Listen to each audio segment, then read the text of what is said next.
PSG tient son premier grand nom de l'été. Dani Alves, le latéral droit brésilien qui était promis à Manchester City. Finalement, l'ancien Barcelonais a changé de destination au dernier moment, séduit par le club de son grand copain Maxwell. Et les images que vous voyez, c'était là, il y a quelques minutes à peine, l'officialisation et la première, la présentation du nouveau joueur à la presse, aux côtés du président, évidemment, Nasser El Khelaifi. On l'a vu un petit peu plus tôt dans l'après-midi, il floquait son maillot lui-même. C'était, vous savez, les clubs maintenant, ils rivalisent d'imagination pour présenter les nouvelles recrues. Il aura le numéro 32, le même que David Luiz et David Beckham. D'où cette question, tout simplement. Dani Alves va-t-il faire franchir un cap à Paris ou fait-il franchir un cap à Paris? Petit plan à 3, oui, non, et ensuite on développe. Étienne? Non. Pas de cap pour Étienne. Grégory? Non, mais un retour de crédibilité. C'est un non, mais. Olivier? Non plus. Non plus. Vous savez quoi, on va donner la parole à Grégory puisque seul a donné une petite chance. C'est la petite nuance. La petite nuance. Oui, j'aime bien quand il y a des nuances. Non, pour la simple et bonne raison qu'un cap, ça serait à mes yeux, avec un joueur comme Mbappé, puisque tu en parlais dans le générique. On n'en parle pas, on a dit. Voilà. Avec un énorme joueur, quelqu'un qui pourrait être ce qu'on appelle aux États-Unis un franchise player, quelqu'un sur qui tous les espoirs reposent, comme Ronaldo au Real Madrid, comme Messi à Barcelone. Bref, un énorme joueur qui fait enfin avancer le club. Je dis pas que Dani Alves va pas permettre au PSG d'aller plus loin en Ligue des Champions, de retrouver son titre. Je dis juste que l'arrivée de Dani Alves, ça redonne de crédibilité à une équipe qui a été, on le sait tous, éliminée par Barcelone par cette manière assez violente et saucissin, avec des joueurs qui ont refusé de venir au club. Ça a raillé dans toute l'Europe, un peu sur les réseaux sociaux aussi, même ici sur ce plateau, c'est logique. Ça a changé maintenant. Voilà, l'arrivée de Dani Alves, je trouve que ça donne un nouveau souffle au PSG. Et ça redonne un côté important au mercato parisien et au fameux projet qatari. Maintenant, c'est vrai qu'en termes de grinta, en termes d'expérience, en termes de gagne, c'est un super coup. Et donc, c'est pour ça que je parlais de dignité et de super joueur. Un cap, pas lui tout seul. Olivier, vous êtes d'accord avec ça? Il franchit pas de cap, le PSG, avec Dani Alves? Ouais, je suis complètement d'accord. Le PSG lance parfaitement son mercato en recrutant un joueur de la trempe de Dani Alves. On le connaît tous, on sait que c'est probablement le meilleur joueur du monde à son poste. Après, il s'agit que d'un latéral droit. Et je suis pas sûr qu'un latéral droit fasse passer un cap à c'est un club. Le poste. C'est-à-dire que c'est le meilleur du monde à son poste pour vous, mais le fait que ce soit pas un attaquant, ça fait pas assez rêver. Pour moi, que ce soit à Paris ou ailleurs, un latéral droit fera pas passer un cap à un club. Je suis pas sûr qu'on aurait eu le même débat si Dani Alves avait signé à City. Je suis pas sûr que Dani Alves aurait fait passer un cap à Manchester City. Donc ça pareil à Paris. Mais avant de vous donner la main, Étienne, on parle bien de, vous l'avez dit, l'un des meilleurs joueurs du monde à son poste, parce qu'il y a quand même quelques gens qui doutent. Il est vieux, il a 34 ans, c'est plus que c'était. C'est quand même, il a quand même encore un très très très très bon niveau, le Brésilien. Non, on avait des doutes, mais sa saison à la Juve a levé tous ces doutes, parce qu'il a été excellent pendant toute la saison, très régulier, et en Ligue des Champions, il a été extrêmement performant. Maintenant, c'est quand même un joueur de 34 ans, et ça compte quand même un tout petit peu. C'est quand même un joueur en fin de carrière, évidemment, qui a encore de très beaux restes, mais je suis d'accord avec ce qui a été dit. Un cap, c'est de faire venir devant un des 4-5 meilleurs attaquants du monde, évidemment les Ronaldo, Messi, et même en allant jusqu'à Suarez, Lewandowski. Ceux-là, ils sont pas encore au Paris Saint-Germain. Des joueurs du niveau, on va dire, de Dani Alves, il y en a déjà au Paris Saint-Germain. Ils n'ont pas non plus un effectif où il y a des joueurs de Ligue 2 à Paris. Il y a des titulaires en équipe d'Uruguay, en équipe d'Argentine, en équipe du Brésil, en équipe d'Italie, dans les grandes nations du foot. 3 fois les Ligues des Champions, ils ont gagné autant de titres et qui ont des stats aussi énormes, il y en a beaucoup? Il y en a pas tant que ça. Mais on peut prendre Pelé aussi, il a énormément gagné, mais il est moins performant qu'il l'a été. Non, c'est surtout un très bon coup, on va dire marketing, au sens marketing, dans le football international. Aujourd'hui, le fait de réussir à faire venir Dani Alves, ça lève des doutes sur la capacité de Paris à attirer des grands joueurs. Surtout on avait vraiment des doutes. On ne parlait que de départ en ce moment, de joueurs qui avaient envie de partir, que ce soit Verratti, on parlait même de Rabiot qui voulait quitter le club. Attendez, il fallait que ça s'arrête un petit peu. Et c'est vrai qu'en faisant signer Dani Alves, ça donne un signal à tout le monde. Vous pouvez venir voir à Paris, il se passe à nouveau des choses. Le cap, pour reprendre la question, mais la retourner, on se souvient de l'interview de Verratti, où il disait il faut que des grands joueurs viennent pour qu'on puisse gagner la Ligue des Champions. Alors c'était suffisamment choquant pour qu'on s'en souvienne tous aujourd'hui. Là, on rentre dans ce type de joueur-là. Là, je rejoins Étienne, c'est ce que je disais tout à l'heure, c'est pas lui qui va vous amener le titre à lui tout seul. Mais par contre, Si on a plusieurs joueurs de ce niveau-là, et comme il y en a déjà 3, 4, 5, 6, et avec lui, ça en fait un de plus, avec cet esprit combatif et cette soif de victoire, là, vous continuez, en fait, à avoir au sein de votre effectif des joueurs qui vont vous amener collectivement vers une plus grande réussite. Et donc, vous faites plaisir à ceux qui sont déjà au club. Réaction sur les réseaux sociaux avec le hashtag l'équipe Mercato. On a Omani qui nous demande est-ce que Alves sera le meilleur latéral droit au monde dans une compo où il est moins libre et où il doit défendre. Et pourquoi il serait moins libre et pourquoi il devrait davantage défendre à Paris qu'il avait à le faire à la Juve? Je comprends pas très bien. Surtout chez Enzo Emery. Voilà, il y avait des impératifs défensifs très importants à la Juve. C'est vrai que les principales qualités de Dani Alves, c'est son jeu offensif. Il n'a pas fait la carrière qu'il a fait jusqu'à présent sans savoir défendre du tout non plus. Oui, c'est même le contraire. En plus, Unai Emery adore les latéraux qui jouent vers l'avant. Donc Dani Alves rentre parfaitement dans ce cadre-là. Alors dans la question, quand on vous dit est-ce qu'il fait passer un cap au PSG, il y a aussi cet esprit de star, de mental, d'agressivité, parce que dans l'équipe ce matin on peut lire que l'équipe était peut-être un peu trop gentille, laisse passer un peu trop de choses. Là avec Dani Alves on passe au niveau supérieur normalement. La question que je me suis posée moi quand je préparais l'émission, et je me demande tiens, vous préparez l'émission? Oui, de temps en temps, quand j'évite vos textos, vous m'harcelez 40 fois par heure, mais juste t'as de la chance d'être harcelé par une si belle femme. C'est une chance absolue d'ailleurs. Vous ne répondez pas. D'ailleurs, moi je réponds, c'est pour ça en fait. Si vous répondiez, vous auriez la même chose. Non mais est-ce qu'avec Dani Alves sur le terrain, alors avec si on refait l'histoire, je sais bien, mais ça peut être amusant comme jeu.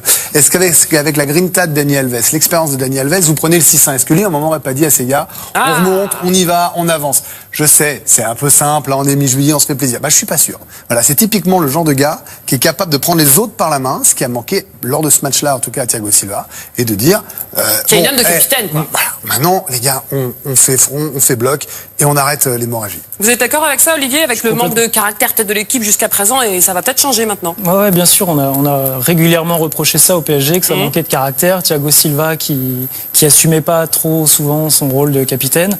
Là, avec un Dani Alves, je pense que le caractère rentre justement dans le vestiaire du PSG et que ça peut leur faire que du bien. Est-ce qu'on l'écouterait pas, messieurs, Dani Alves? Les premiers mots de la recrue. Non, je veux écouter Étienne Moati, moi. Je refuse d'écouter Dani Alves. Écoutez Étienne ou Dani Alves, et puis ensuite on donnera la parole à Étienne Moati. Ravi évidemment d'être là. Il était aux côtés tout à l'heure de son président.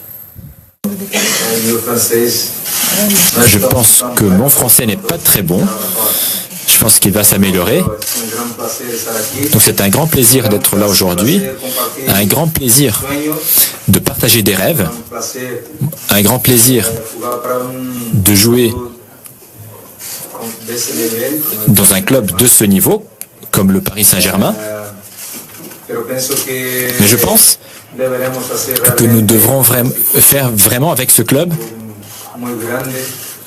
quelque chose de très grand pour qu'il soit à la hauteur de cette ville et pour que les autres ne pensent pas que nous sommes venus pour vivre à Paris ou parce que Paris est une très belle ville, parce que Paris est la ville de l'amour. Ça peut être la ville de l'amour, ça peut être aussi la ville du foot. Alors on va essayer. Il s'est marié le week-end dernier, c'est peut-être pour ça qu'il a un peu fleur bleue en ce moment. Étienne, on est ravis d'entendre un discours aussi positif. En même temps, ça serait compliqué d'entendre autre chose, mais ça fait du bien.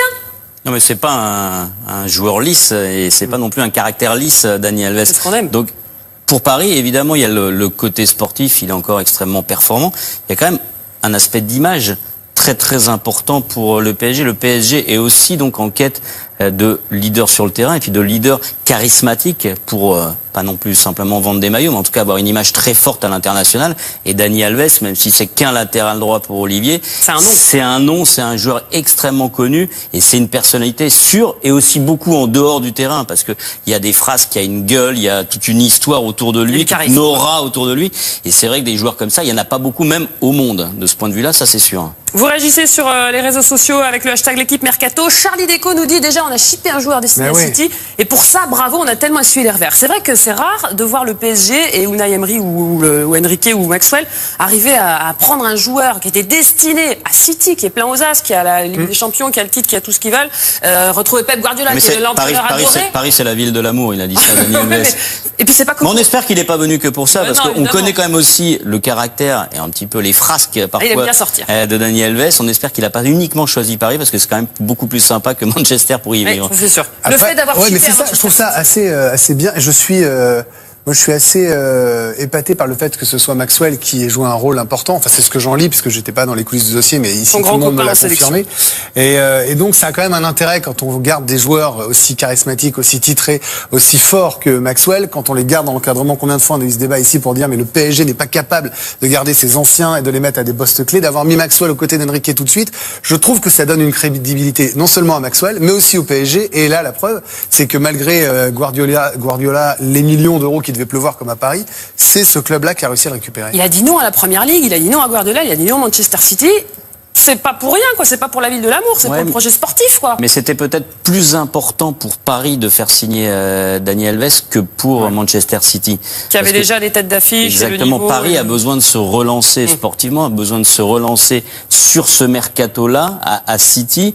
Ils avaient envie, évidemment, donc de faire signer Dani Alves. Ils avaient aussi d'autres ambitions au niveau anglais, donc peut-être faire signer un autre latéral droit, donc qui a aussi du potentiel. Donc Dani Alves n'était pas complètement sûr de faire forcément tous les grands matchs à City, il est sûr de le faire à Paris. Et pour Paris, il y avait évidemment le charme, l'amitié de Maxwell. Il y a peut-être aussi quand même une somme supérieure, que ce soit en prime à la signature et en salaire, à Paris qu'à City. Alors, on parle de 14 millions d'euros bruts par an. Hier, Gilles Favard, à votre place, nous disait que City aurait pu proposer plus, mais que finalement, il a préféré rester à Paris. Donc, je ne sais pas si c'est vraiment une question d'argent. On va peut-être attendre quelques jours pour J'irai pas contredire Gilles Favard sur ce plateau. Je pense que pour Dani Alves, il devait quand même y avoir beaucoup une question d'argent dans cette affaire. Très bien. En tout cas, il y en a un qui n'était pas content. C'est Pep Guardiola, puisque le dossier était quand même ficelé depuis un bon bout de temps. Et il s'est montré un petit peu en colère. Et Dani Alves lui a présenté ses excuses tout à l'heure en conférence de presse. Si Guardiola s'est senti gêné, je lui demande des excuses. Si Manchester City s'est senti gêné également, je lui demande des excuses. Mais je prends mes décisions et je prends mes responsabilités. Et j'ai pris la décision de venir ici avec toutes les conséquences que ça implique. Et je suis venu ici pour continuer à être un champion tel que je l'ai été jusqu'à présent. C'est quand même classe d'avoir une petite. Je pense qu'il présentait des excuses à Guardiola et qu'il lui demandait pas des excuses. Je crois que le traducteur tout petit peu confondu. Et puis c'est un grand spécialiste. On se rappelle à Barcelone, il mettait la pression chaque fin de saison pour avoir d'augmentation. Je veux dire, mettre la pression sur les clubs, jouer avec, pour profiter du marché. C'est pas quelque chose qu'il a géré. Ça rejoint ce que disait Étienne tout à l'heure en disant qu'il a du charisme. Il sait faire quoi. Voilà. Alors quand on a posé la question également, ça fait 2 ans qu'on attendait un joueur comme Alves au PSG. Mais oui, Cheikhne Traoré. Quand on s'est dit on va poser cette question-là, est-ce que ça fait passer un cap? On s'est dit aussi le nom Dani Alves qui arrive au PSG, est-ce que ça va peut-être en attirer d'autres et faire passer encore un autre cap? Olivier, est-ce que Dani Alves peut suffire à attirer d'autres grands footballeurs? Clairement, parce que là, le PSG, depuis quelques mois, a donné un peu l'image d'un club qui n'était pas... Entre le départ de Zlatan il y a 1 an, qui a mis un coup, entre Verratti qui joue des coudes avec son président, voilà, le projet PSG commençait un peu à vaciller. Là, clairement, une tête d'affiche comme Dani Alves vient remettre un peu de sérieux dans le club. Moi, je suis persuadé que si des joueurs hésitaient, voilà, le projet PSG redevient totalement sérieux, crédible avec un joueur de cette stature-là, c'est clair. Sérieux parce que c'est plus aussi vraiment la République des joueurs. C'est-à-dire que là, vous prenez un latéral droit, c'est pas tout à fait un hasard. Vous en avez un qui revient 5 jours avant la reprise de l'entraînement. C'est Meunier, qui est sérieux, qui est fidèle au poste, qui a été blessé, qui revient. Puis vous avez Serge Aurier, qui a eu des frasques multiples quand même, en manquant parfois à mes yeux de respect envers l'institution, quand bien même c'est un latéral droit exceptionnel. Là c'est vous qui lui mettez la pression en disant tu demandes à te barrer, on lit dans la presse tous les jours que tu veux partir à la Juve, à l'Inter, au Milan.